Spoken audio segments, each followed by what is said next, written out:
And welcome inside the Backstage Pass. It is a TGIF version, which is always a good thing when the week comes to an end here. And of course, big festival coming up tonight here in Southeast Texas, out in Winnie. It's the Texas Rice Festival out there. If you're going, of course, some great entertainment kicking off tonight with our good friend William Beckman out there, followed by a great nightcap. It's always great when Texas country artist Roger Krager comes out there. And then tomorrow night, the great Colin Ray and, of course, William Clark Green here. As we're presented by our friends over at Hank Jr. Productions and Bangtail Whiskey.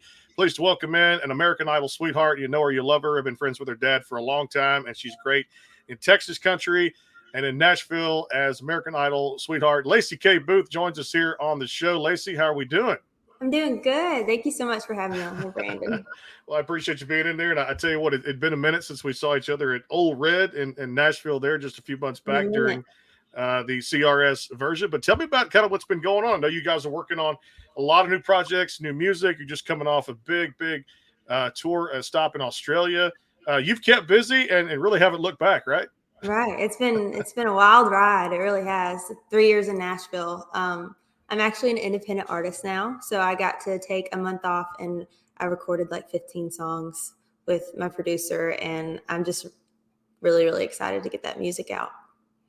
Talk about your a little bit about Australia, because I know that there's so many great fans over there. We've had some great Australian artists come here on the show: Haley Jensen, Christy Lamb, just to name a few. But so many great country fans are over there, kind of doing their own thing, and that's kind of indicative of the artists that are performing those shows. But what was Australia like, and especially to perform in front of the hometown crowd? Oh my gosh, it was beautiful. I loved everybody I met. I seriously fell in love with everybody I met.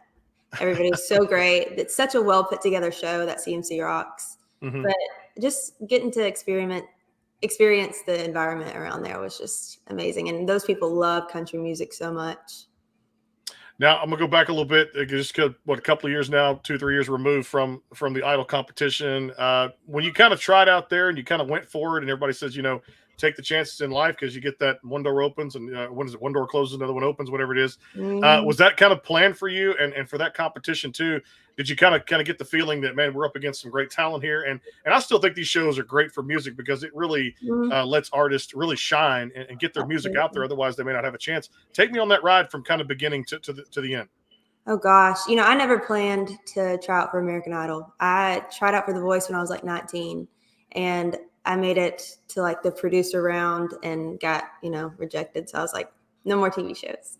And then I guess I was in college about 30 hours away from my degree in biology. Mm-hmm. And my mom said, there's American Idol tryouts going on. Why don't you go try out? And I was like, I don't know if I want to, because I've heard, the horror stories about being in that huge room with all these people singing at the same time as you are. Mm-hmm. And so I was like studying for a test with flashcards when we drove up, and she like made me get out of the car. But yeah, I tried out and seriously didn't think that my like soft voice would be able to shine in that setting. But it was a wild ride. I don't regret a second of it because it completely changed my world around, and I probably wouldn't be in Nashville. I don't know if I would be in Nashville if it wasn't for that show. So yeah, I loved it. Katy Perry, Luke, and Lionel, they were awesome. Growing up, you were exposed, knowing Jody the way I know your dad very much. He loves Texas country. He's done a lot with Tracy Byrd, of course, a number of Texas artists over the years, and been one of those kind of, pioneers down here. He'll play the gigs. He sounds great. He's done the rodeo a couple of times down here in Houston. Talk about just the influence that maybe he had, and of course, exposing you to a lot of those great, I'm sure, the 80s, 90s artists too growing up, right? Oh, absolutely. He actually exposed me to, Merle Haggard and Hank Williams and Patsy Cline. That was like the first song I ever sang as a child. And he like made me sing it in the living room. He was like, I heard your mom's been saying that you've been singing crazy about Patsy Cline. I want to hear you. So I sang it for him. And then he took me up on stage, like seriously the next month. And I sang it on stage in front of a huge crowd of people. And that's when like the fire lit inside of me for sure. Yeah. But him playing like all the honky tonks in Texas and me getting up there and singing crazy, or even a couple of times I got to open and use his band, and that was awesome. Yeah, he knows how to put on the show, no doubt about it. And I love he does. his music over the years, man. It's just been really, really great for Texas country too. Back to Idol a little bit. I wanted to ask you kind of what was the toughest challenge to go through during that competition? Was it people say the wardrobe or the song choice, and you knew you were going to get judged. And of course, then you guys go through all these different rounds. What were some of the biggest challenges you faced going through that competition?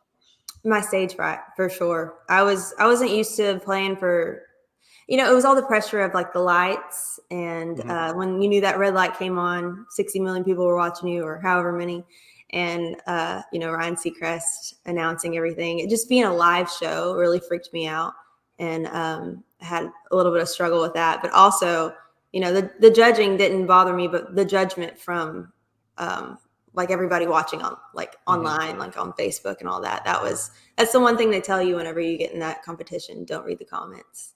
And I did. I wanted to know what people thought about No doubt about it. How important was it, even going through that even today for a record? I always say this, working with the great writers there in Nashville, and of course the writers rounds, whether you write something or going to a co-write, how important was song choice for the competition? It was so important. It was so important. And, I had to kind of fight for what I wanted, because not a lot of people, when I said, I want to do I Want You to Want Me by Cheap Trick, the producers looked at me and they were like, what? But they didn't really see the vision that I saw. So, yeah, it was really, really important to do something that not everybody else was doing. Now talk about, coming off of that. And I think people always say, we do that, and we're in the limelight for that, couple of months, whatever the competition is. But then putting together, going to Nashville, you mentioned there, and then putting out your first album there, which I loved a lot, with Treasure and Shuffle. And you guys have done a great acoustic version of Shuffle out there right now across all the digital platforms people can check out. Tell me about just getting that experience and then getting off a show like that, and then knowing, man, that real work is really what begins when you get off a show like that, leading into your first record, right?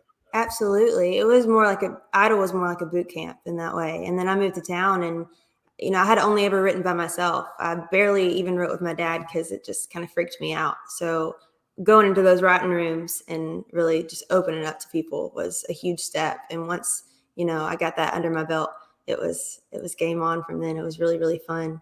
But yeah, oh gosh, the first year I was in Nashville, I think I wrote like close to 300 songs. And then just trying to choose 8 out of those 300 was an absolute nightmare. Well, you guys did it. I feel like getting a home run, putting together some great music that everybody can really resonate with. And I think that was the beautiful part. You do a great job when I got a chance to review the album when it came out. And then after the fact, telling stories. Music is so much about telling stories and putting somebody, making them feel something they may not have felt before. Y'all did a really good job of storytelling on that particular album. Was that really the goal? Yeah, it was just a bunch of stories that I had written over that year that I'd been in Nashville. And you can tell there's not a lot of heartbreak songs, because I was in love that year. So, Which definitely used to you, which would let it off. And I really found, I kind of get the story here on a couple of them. On the Fence, I really kind of enjoyed that one. It really just telling a beautiful story there. What was the kind of the backstory of that one? I was listening to a lot of Bonnie Raitt that Mhm. week. I love Bonnie Raitt, and I wanted to write a song about a girl who had a hard time making up her mind. Mhm. I wanted to write one about myself, because I have a hard time making up my mind. But whenever my co-writer Jason Sign said, "What about the title On the Fence?" I was like, "I Mhm. love it. I love Good it." song. So we went for it. I loved it too, no doubt. And then you guys really segued into another one. Treasure really told another beautiful story too, when it comes down to those life experiences and things that people go through. What was kind of that story on Treasure? I wrote that one with Jimmy Robbins, Jesse Joe Dillon, and Laura Veltz on a day they were supposed to write with Maren Morris, Oh and wow. she had something come up, so they threw me in there, and I was kind of nervous. But I had written with them each individually before, but never Mhm. together. So, yeah, I came in, and Laura looked at me and was like, "Would you call yourself trash in a song?" I Wow. was like, "Hell yeah, I would." But so they kind of started the melody, and it was just a really, really fun song that I was happy to be a part of. It's a beautiful song, no doubt. Love that album again. It's her self-titled album. You guys can find out there if you haven't already across all those digital platforms. Well, I know the guitar's there. I do have a guitar question with one of the viewers we're going to get to in just a second. He's got a really good guitar question. In fact, he's watching from England, over in Cumbria in England Wow. over there. A good friend David. He tunes into the show a lot. So we'll Hey, get to his David. comment. But first, I wanted to have you play one for us. Play a couple today. We'll play one of two, Absolutely. and Capo's Do ready. You're ready. it. I so I never write songs about my life story. I don't know why, but I finally wrote one. and it's called Cigarettes, and it's brand new. And I noticed that when I would previously try to write songs about my life story, it'd be like the highlight reel, and this is not the highlight reel.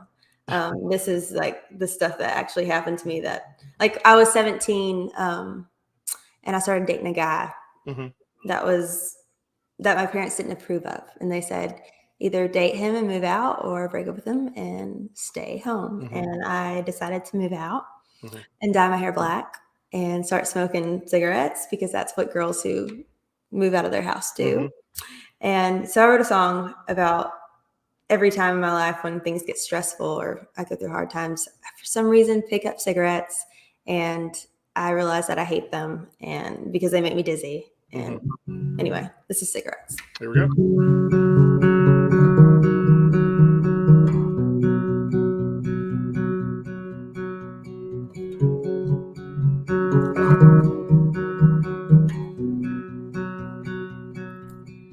I was all of 17, going bad boy crazy. Bowdoin County beauty queen, and not your auburn-headed baby. You kicked me out, I packed my bags, hair dye, dollar store, jet black. You played Jesus Take the Wheel every day till I came back. I learned sometimes your first don't last. I learned to scream, I learned to laugh, I learned to live with my regrets. I hate cigarettes.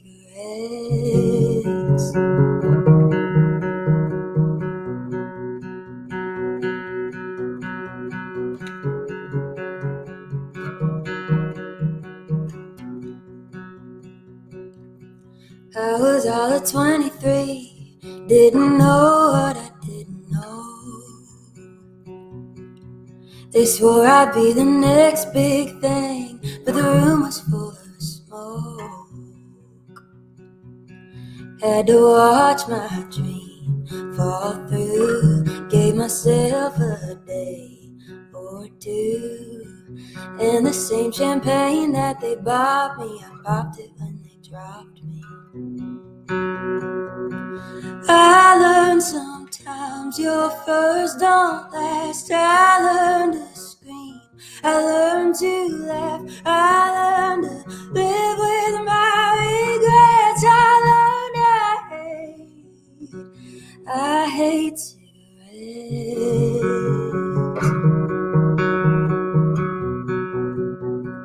I hate cigarettes.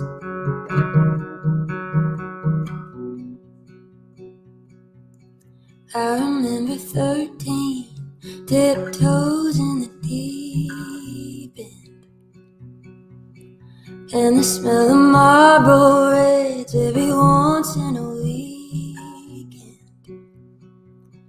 I learned sometimes your first don't last. I learned to scream, I learned to laugh, I learned to live with my regrets. I hate cigarettes. Could listen to her all day long. That's what I do with the record sometimes. You put it over and over again in your truck and just enjoy yourself. It's such great songs there. I'll tell you what, I'm going to go right to some audience questions. Good audience tuning in already, too. So let's see what we got here across the pond.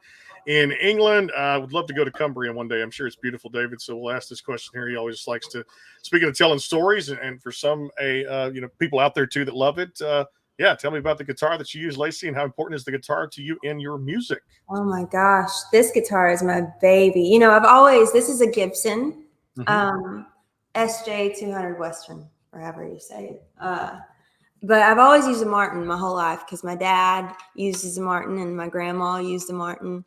And so, I don't know, one day I just walked into the Gibson store and I saw this thing on the wall and I was obsessed. And then I played it and I was even more obsessed. So now, I'm just lucky to have it. and it's my baby for sure.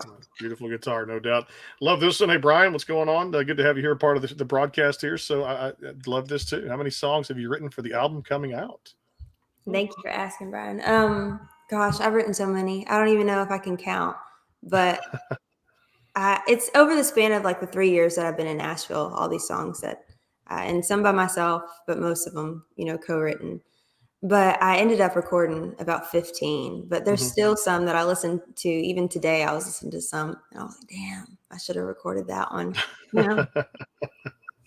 He loves to follow up with this one too. And of course, these are great questions. Keep them coming, guys. If you have questions too as well, definitely you can take over the show and tell me to just shut up. I'll have the questions coming for Laci, no doubt.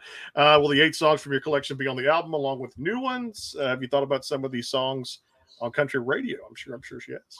So the 8 songs from the collection that I released last year I ended that chapter, and I'm focusing more on a new sound, and I just have a lot of newer things to say, and so this is a whole new beginning for my music, I feel like. And when you hear like the produced versions, it's gonna sound, I think, a lot different from the 8 songs that I released last year. So this will be a new thing, and I'm really excited about it. It's very dreamy country. Well, I thought one of my favorites was last September when you guys put out Shuffle, which you had on the debut album there that came out there. Let's kind of get the lowdown with Shuffle, because you did a beautiful acoustic version of it. The recorded version was great with the full band too. And you guys also had this year put together a music video with the Shuffle I'd seen on Apple Music out there too. Tell me all these arrangements, and I thought it was just another beautiful piece of work. Thank you. I was actually on my way to write with Sam Ellis and Derek Sutherland, and I was I didn't really know what to write about. I didn't have any ideas that day, and I was listening to a playlist on my phone, and "Stand by Your Man" by Tammy Wynette came on the playlist, and I had this really vivid memory of my grandma. She would she still does it, drags out the karaoke machine on the back porch. We'd had these family karaoke parties, and I was just thinking about that. And she would always sing "Stand by Your Man" by Tammy Wynette and dedicate it to my grandpa. And I was like, dang, he put her through a lot. And that's truly her song to him. And I was like, well, it's my song to my person. And I jokingly was like, I'm somewhere between "Stand by Your Man" and "Goodbye Earl." Yeah. Completely joking, but I thought it was a good. The "Goodbye Earl" thing, it rang that bell, and I was like, it's just a beautiful lyric. The way it was welcomed into that song too when you hear about it. I tell you another one from that record I loved a lot was "Heart of Texas." I thought that really kind of told a beautiful story inside and out, and you really summed it up too, just being from the home state down here too. And I'm sure "Heart of Texas" has to be one you guys y'all put that in the live show. Oh, in the live show, live shows if you guys perform. I try to. If I have. It depends on, because I have a lot of sad, slow songs. So I try to, in the live shows, have more up tempos. But yeah, I do. I love that song so much. That song is my baby. It was like one of the first songs I wrote when I came to Nashville. And it was really the North Star of my whole musical journey here so far. All right, I'm going to go back to some old school Laci Kaye. How long I've been following you now, too. This is going back to 2017. You probably hadn't talked about these in a while, but I'm going to break these down because I loved them. And you're probably saying this is before the Idol competition. This is what we do in the show. The show does its homework here. "Love You Anymore." So let's go back to that 2017 album, Something New, a little bit. I want to know the breakdown a little bit on "Love You Anymore," because I really think it was one of your finest songs you ever released there on that particular album. I love this because I never get asked about that old project. And sometimes I get a little embarrassed thinking about it because I wrote all those songs when I was like 17. But "Love You Anymore" is so interesting because I wrote all the verses and it didn't have a chorus. And I knew I was on my way. It was like a 2-hour, 3-hour drive to Tyler. And it was my mom driving me and my dad in the back seat. And it's funny because they're divorced and they still, when it comes to me, they hang out. Yeah. But I was like, I don't have a chorus for the song, but I really want to record it today. And so I took a nap, and my dad wrote the whole chorus while I was taking a nap. While you were asleep, Dad did a little bit of the chorus work.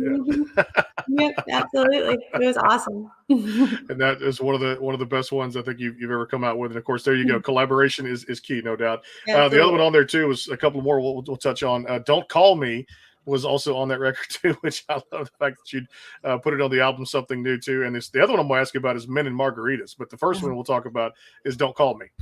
Oh, "Don't Call Me" is my favorite from that collection for sure. it was written very honestly. I was really, this guy kept calling me, and I was just like, I'm trying to get over you, dude. Like, if you don't stop calling me, I'm not going to be able to get over you. So I just wrote it from the heart for sure. And then took it to the studio, and Greg from Rosewood, he is passed now, and I just love him so much. But he really took it to a new place when it came to production. So I thank God for him in that way. But it's still one of my favorites it's my favorite from that collection for sure. It should be, no doubt. And then I tell you off there too, just had a good ring to it. Men and margaritas, because we match up so well, and guys love their drinks out there too, which is good. Let's break down Men and Margaritas from that record. Oh my gosh. That was a really fun song to write. And it was, I was just, I don't even know if I was drinking age. I might've been just turning 21 whenever that stuff was released. And I remember that I was just obsessed with drinking margaritas then. It was just like my favorite thing to do with my girlfriends. And one of my favorite places to go is the beach. And so it was really, written about in like a Mexican beach town kind of setting. But I had this idea with this song. I want to eventually, if it ever gets to this place, I want to open a bar on Broadway and called Men and Margaritas, and have shirtless men selling margaritas. I think that would be amazing. I think that would be so great. I would, make the trip to Nashville. Be right there on Broadway. We were at Old Red and all the other great places down there too. Where's Laci Kaye's bar right there? Let's go pass by there. Just tell Kirsty to do the same thing there. I know one of the listeners was tuning in, and I'll ask about this. I've not heard this one. Pretty Little Pistol. Apparently somebody from Just Devil was asking me out there on YouTube as you're watching the show today. I've not heard that song, so give us the lowdown on Pretty Little Pistol. I can sing it for you too. So Pretty Little Pistol, gosh, I had a write with Liz Rose and Lori McKenna over Zoom during the pandemic. And I was so excited about this write. And I remember I went to bed like a little nervous because I thought all of my ideas were crap, And so I remember waking up at like 3 a.m. and just writing something in my notes and then going back to bed. And the next day I looked at it and it was Pretty Little Pistol. And we wrote that the next day. It was kind of fate in a way, I feel like. Well, when you get writer's block, guess what? You get a good night of sleep, and then the next day you just, like I said, get your day started with fresh ideas, no doubt. Clear your head, which is a good thing. We'll take a quick time out, too. We'll come back. Let's play that song. We come back and we'll get a word in for our friends over at Bangtail Whiskey. Check out the Easy Liquor app or check out bangtail.com. You guys can get some of the best whiskey on the market. They've been about 2 years now, coming out of Orlando, Florida, and soon to be in Nashville at other locations. So be on the lookout for that. We'll get a word in for Bangtail and our sponsors. Come back more with Laci Kaye Booth. It is the Backstage Pass. Stay tuned. The Bangtail pour is comprised of a sweet corn mash base.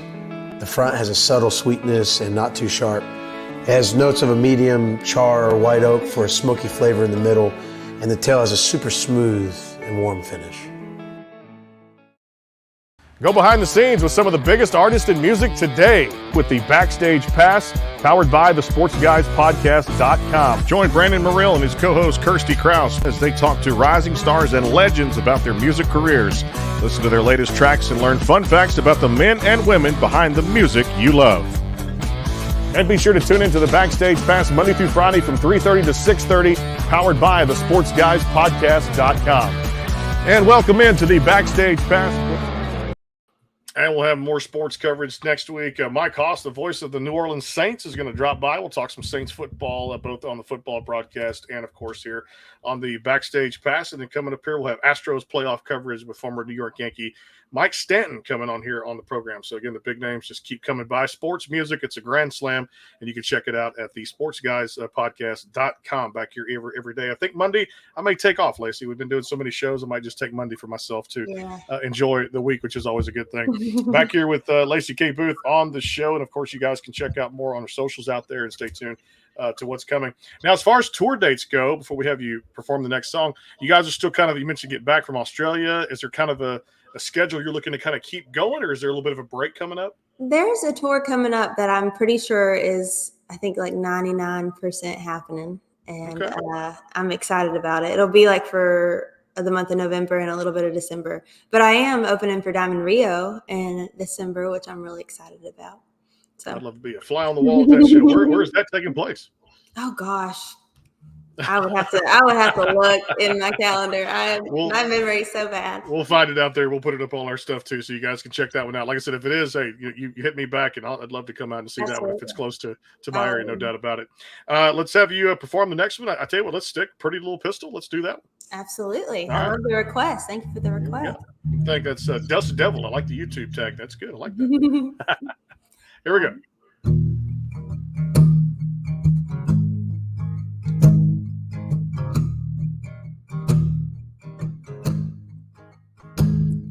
You say you feel the fire when you touch me, and it scares you just a little, so you're on.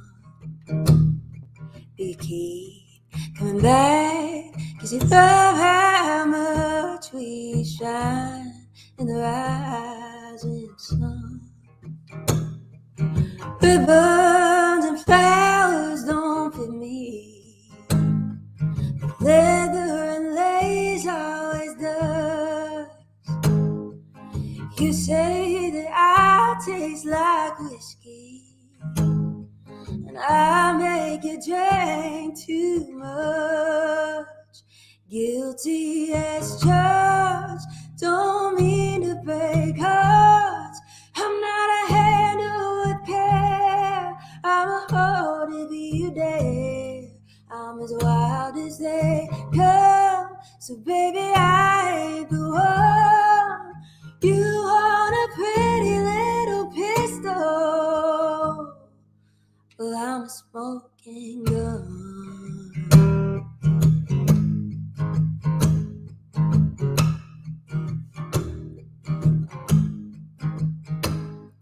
You think that you can wrap me in velvet and hide me away in a drawer, a treasure that sits there, brushes her blonde hair and forgets what love is for. You like that, I like to take chances, so we dance with the devil sometimes. But when I slip out of your hands, you blame me for crossing the line. Guilty as charged, don't mean to break hearts. I'm not a handle with care, I'm a heart if you dare. I'm as wild as they come, so baby I ain't the one. You want a pretty little pistol, well I'm a smoking gun. I'm a smoking gun.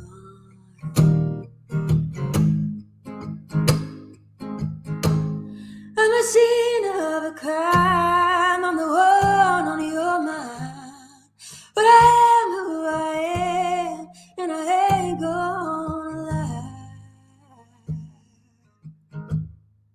Guilty as charged, don't mean to break hearts. I'm not a handle with care, I'm a hold if you dare. I'm as wild as they come, so baby I ain't the one. You want a pretty little pistol, well I'm a smoking gun. I love that last part you do with your voice when you go take the guns and you go low, that low octave. She gets down that low register, which is good there too. Love that too. Back here on the show with Laci Kaye Booth, and it's such a great song there too. I can see why Dust Devil. Thank you for tuning in and requesting that too. There's some things we don't know here on the Backstage Pass. Nobody's perfect too as well.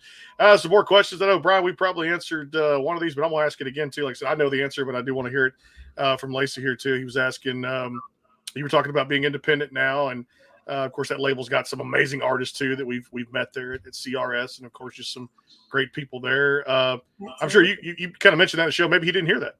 Yeah, I'm not with Big Machine anymore, but I am an independent artist now, which I'm excited about. And I'm just excited to have creative control. But I do love Big Machine and everybody there, and all those artists that you mentioned are my girls. Love them so much. No doubt, blowing up and then doing their thing out there too. Ray, hey, Ray, thanks for giving us one of our insights there. So December 3rd. Okay. And Thank you, Ray. If you know the place, feel free to tell us the place there, the venue where it's taking place. We'll get it out to there and get it up on our socials out there. Know the place. It's all good there. So I do know. It's in my calendar, but I just need to. December 3rd. So Ray, if you can find that out, give us the lowdown there as far as the venue. And hey, Carolyn, what's going on too as well? Yep, love that. And love that emoji, which we all do, no doubt about that. Kerrigan Gallagher, who set everything up for us. Beautiful, beautiful talent out there, too. And I had to go back to this one because we're talking about this one about men and margaritas and races. He says, I think the title pretty much covers it, Men and Margaritas. And he says, is that the girls' version of guys look better after 2 a.m. and margaritas? So, or a few margaritas. Absolutely. Like the whiskey and women, Yeah. Men and margaritas. I love that too. So, and then Don says, great song, no doubt about it too. Well, let's get into a little rapid fire because when the new music comes out, I'm gonna have you back on here, no doubt, to talk about that and play some songs for us too. And hope to see you live at one of the shows out there one day when you come close to Texas, or if I happen to be in Nashville, we'll definitely hit you up there too. When it comes to fun away from music, what are some of those Laci Kaye Booth hobbies that you like doing?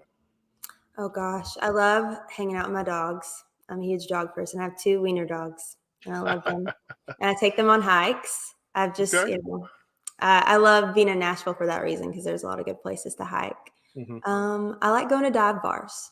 Okay. Dive bars are, I don't like going to like the fancy, expensive ones, but I do like going to the local dive bars because, it's dark in there. I can act however I want. I can wear as little or as much makeup as I want. So, I can tell you what, we enjoyed that Old Red there, and I got to go Jason Aldean's bar, Luke Bryan's bar. It was all just kind of right there. Broadway was summed it up. What's that? Broadway's fun. It's a lot. I had my fair share of it when I moved to town, for sure. It's one of those things I didn't get to experience, but it's just a little piece of that during we had to work up there during CRS, but it was a lot of fun. Hope to do it again in March of next year too. All right, what's the Laci Kaye when you have a cheat day? What's kind of the favorite food or favorite drinks that go with the food that you really enjoy? I love seafood. I love any kind of seafood. It's my favorite food. Cheat days, gosh, I feel like cheat day is every day. But yeah, when I can go out and spend some money, I will get some crab legs or some oysters for sure. I love that. Let's see. Ray actually has here. It says American Idol finalist. He actually pulled up the whole thing. So look at that thing. Yeah, it's going to be Christmas in Ida. Young country concert performer, headliner Diamond Rio. The concert. Okay, there you go. So there's all the details right there too. And we'll get you guys put that up on the screen. Thank you so much, Ray. Comment box. He did more than homework. He put up the whole description of everything there, and definitely located in the Ida Township Fire Department parking lot. Well, there you go. There's all the details down to the core too. All right. When it comes to pizza, is Laci Kaye Booth a pizza fan? I do like me some thin crust pizza with jalapenos all over it. Jalapeno. I was going to ask you about the toppings, but jalapeno spicy. Okay. All right. And I'm with you on that. Thin crust has got to be really good. Now, where I'm going tonight, they have some of the best hamburgers out there at that Rice Festival in Winnie. And they have these things called rice balls. I don't know if you've heard of these things, but it's a fried ball, and stuffed inside of it, it's almost like a crab ball. But inside of it is they make a homemade chili, and they put rice in it and stuff it all together there. I think there's a little bit of cheese maybe too, but it's all in there, just swirled in just a nice fried. But you get like 3 for $5 or 4 for $6, whatever they are. But and you also take home a bag, and I usually put them in the refrigerator and then warm them up in the microwave, and they come out. Oh, it's so good. So definitely, if you ever get down here, the rice balls, or I can bring you some, no doubt. And then the Knights of Columbus do a really good job down here putting out some of the best hamburgers that they've made out there, the cheeseburger, bacon cheeseburger, whatever it is. So I'm getting hungry because I'm not eating all day. Yeah, I am too. I'm out. Thank you, so that festival tonight will provide a lot of food, and I'll come back probably weighing 3 pounds as of Sunday too, no doubt. When it comes to movies and television shows, what do you like to binge watch? Oh my gosh, anything really dramatic. I'm watching The Crown right now, which I'm obsessed with. And before that, Desperate Housewives was, my favorite, an all-time favorite. And Okay. All right. I was getting into finished up that other season of Cobra Kai recently on Netflix, I love the Karate Kid. So I grew up with that and love the series they put out now. And then my wife got me into this one, which I guess is the #1 show now on HBO. Not surprising, is that House of Dragon, Game of Thrones series, which is now 5 or 6 episodes into it. And Pretty Is it surprised good? if you hadn't. It's pretty good. If you had checked that out, I don't know if you ever saw the Game of Thrones, the entire series, but this was the prequel to it, and the Targaryen household and everything with the actresses, just very I'm such good a job. bad person when it comes to like the TV show that everybody's watching. I don't watch it. I don't watch. I haven't watched Stranger Things. I haven't watched Game of Thrones. I'm just, yeah, I'm missing out on a lot, I think. Well, I tell you what I also got into. We mentioned about Idol, but this season of The Voice is shaping up to be pretty good too. In fact, has one of our own lady you're going to know very well, Morgan Miles, an audition for it, and she's Really? been in Nashville for 16 years. So we're wishing her Oh. the best of luck on that particular show. I caught some audition stuff there a couple weeks ago, and I wish her the best of luck in that competition. And also, one of our good friends of the show here, Jay Allen, is actually he auditioned for that show. Some great cast. And I always say this: what a ride it was for Drake Milligan on America's Got Talent. He Oh just my had a God. great run.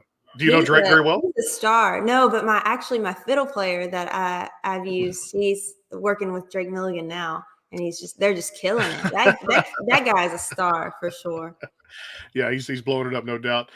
This is a good question here. Like I said, a great song comes a great question here. He says, any places that you want to perform at, come down to the desert. Hey, there you go. I'd love to. I'd love to be in the desert. Well, there you go. Anything, I know the Grand Ole Opry has to be right up there for you, and stepping in that center circle one day has to be on the bucket list, right? Oh, absolutely. I got to play the Ryman, and that was just, I'd never been more nervous in my life just to be on that stage. It was really, really nice. And I got to be there with my dad. He played guitar with me. And but the Grand Ole Opry is definitely a bucket list thing. And the big dream. I've come to terms with, it's not superstardom that I'm searching for anymore. It's just putting out good music that I like. But ultimately, if one day I get to play Houston Livestock Show and Rodeo, that would be kick ass for sure. I'm gonna make a call. Just put it that way. I'm gonna make a call, and I'm gonna make a call. Put that today. You have my word. And there's a call can be made with connections and people knowing people, and I'm gonna make a call on that Houston Livestock Show and Rodeo. So Thank you so much. I'll get back to you on that too, no doubt. That should be good there. All right, with the dream bucket vacation, it don't have to be necessarily a place that you perform, but if you want to go somewhere just for leisure, whether it be a cruise or flying directly to that venue or to that country, where would you go? How would you travel?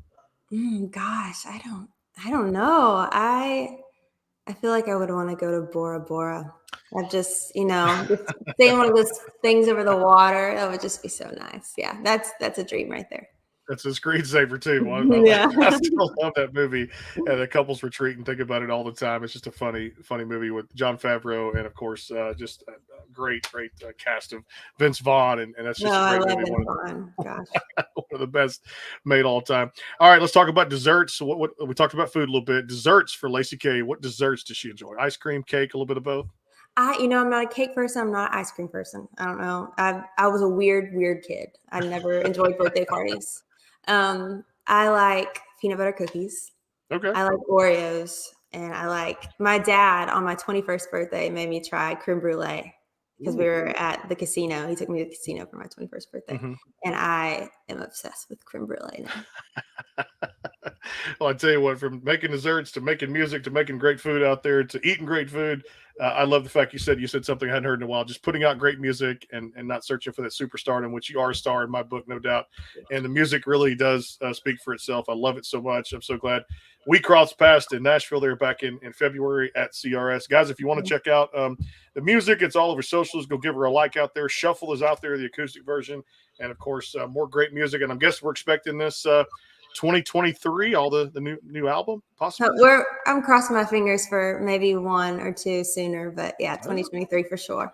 All right. And of course, the self-titled album is still out there for you guys and purchase and streaming and do all that. Hey, it was great to see you. And definitely thanks for making time for me here on this show. We finally locked it in and put it all together. Best of luck going forward. And may God bless you in the music industry. And I want to see you back here again, no doubt. Thank you so much, Brandon. May God bless you too. And I can't wait to see you for CRS, right? I'm coming back. Yes. I'll take you to a dive bar. How about that? Let's go to a dive bar. I'll text you. We'll get together, no doubt, and have a little fun out there too. It's the one, the only Laci Kaye Booth, and maybe she'll have that Men and Margaritas open by then. No. Whatever it is, I think it'd be a cool thing just to have a margarita out the other side of it. I'd have to turn my head away from it. And my wife would be like, yeah, you don't want to see that. Just drink the margarita, but everything else will be good on her side of things. We'll do that. We'll go to some dive bars, have a good time. March 13, 14, and 15 of next year is CRS 2023. So making plans for that too as well with the team here at the Backstage Pass. We'll see you guys next week. Some more great shows and some more great groups coming up here and solo artists on the show. Have a great time at the Winnie Rice Festival coming up this weekend. Take your kids out. Weather's going to be amazing here in Texas with beautiful blue skies and, of course, temperatures almost like San Diego, California. Yes, it feels good down here in Texas. We'll see you out there tonight with Roger Krager, Texas country artist, and, of course, another guy on the way up, William Beckman. If you can make that show, he's got a great song out called Bourbon Whiskey, which is absolutely fantastic. So go check that out tonight. Tomorrow, Colin Ray, and, of course, our good friend William Clark Green. And coming up here in a couple of weeks, the one, the only Pat Green right here on the Backstage Pass. So be on the lookout for that too. One of the Texas legends. We'll see you guys next week on the show. Have a great weekend from all of us here at the Backstage Pass. Take care.